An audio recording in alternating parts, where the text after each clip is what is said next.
Okay, let's just jump right in.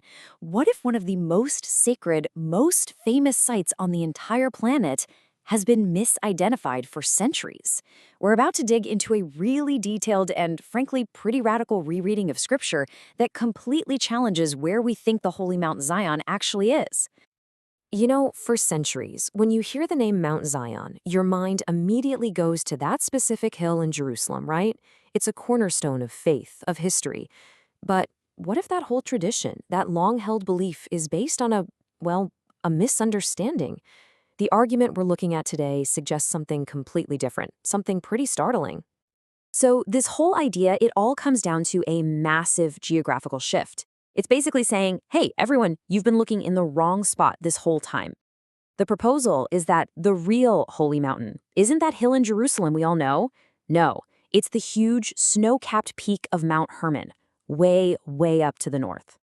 All right, Section 1, the evidence for Mount Hermon, a scriptural re-examination. So you've got to be asking, where does a claim this bold even come from? Well, the case is built piece by piece by going all the way back to the original scriptures and taking a fresh look at some key passages. Passages that maybe, just maybe, have been misunderstood for a very long time. So here's where it gets really interesting. The core of the argument really boils down to the specific words being used. The claim is that the scripture is super consistent. It calls the site in Jerusalem a hill. And, I mean, that's what it is, right? It's 765 meters high.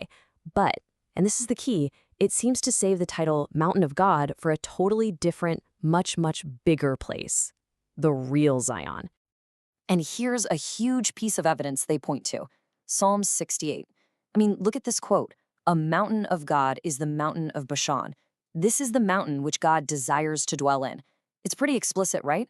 It says God's eternal home is the mountain of Bashan. And if you look at a map, there's just no confusion. That's the region where you find Mount Hermon.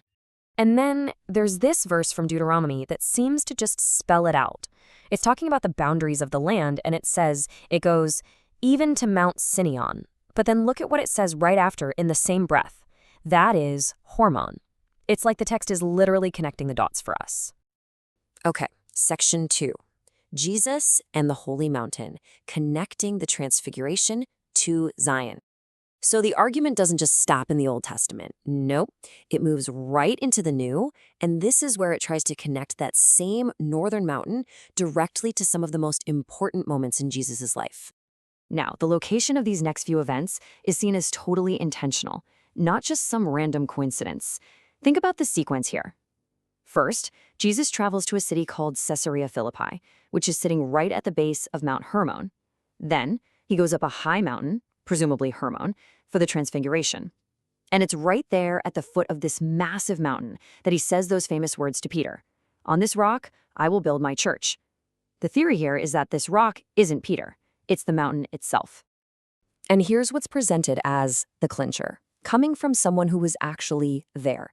The Apostle Peter, one of the guys who saw the Transfiguration happen, later wrote about it. And he didn't just call it a mountain. He specifically called it the Holy Mount.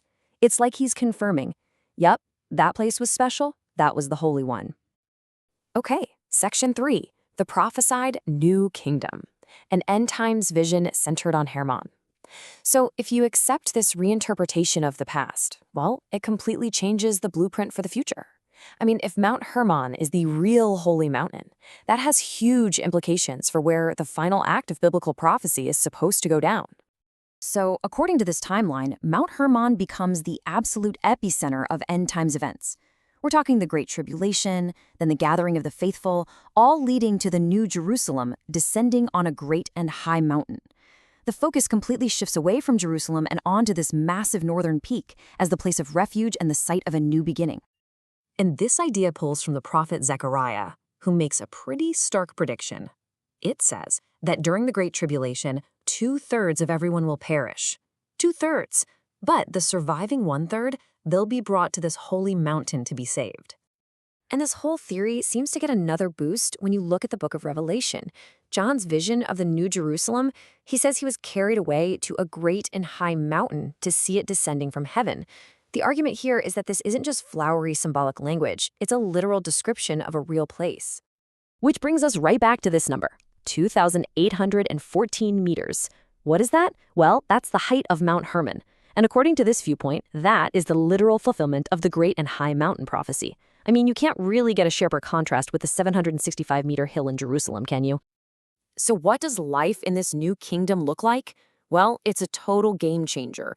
It's a world centered at Mount Hermon, inhabited by people from every nation.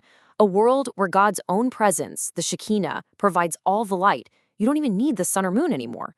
It's a purified, sanctified land where God dwells right there among the people. A complete transformation of everything we know. All right, final section. A new center of the world. The radical implications of the argument. So, okay, we've walked through all this evidence. What's the bottom line? What are the ultimate implications here? If you follow this line of thinking all the way to the end, what does it really change? Well, the implication is huge. It's nothing less than a complete redrawing of our theological map. It basically moves the navel of the world, God's eternal home base, from Jerusalem all the way to Mount Hermon. This challenges centuries upon centuries of tradition, relocating the center of divine action for the past, the present, and the future. And this whole vision really comes to a head with this prophecy from Isaiah. The mountain of the Lord's house shall be established in the top of the mountains, and all nations shall flow unto it. In this view, that mountain of the Lord's house is Mount Hermon. It becomes the ultimate spiritual center for the entire world, the place where all nations will come together. So in the end, whether you find this whole argument convincing or not, it really makes you think, doesn't it? This text presents a pretty radical vision of the past and the future.